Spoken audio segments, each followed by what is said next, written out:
Hi everyone, Brian from GardenMinutes.com here. Today we're setting up our 3x3 garden grid watering system for our 3x3 raised garden bed.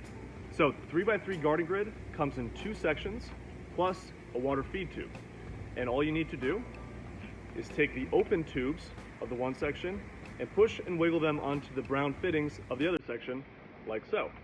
Just do it by hand here, no tools required, and you repeat the process for all remaining tubes.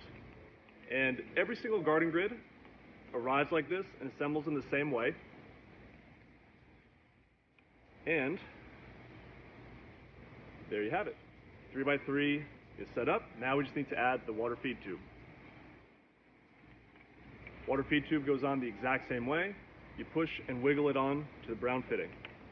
So go like this, put it on, and now your 3x3 garden grid is ready to go into your garden bed.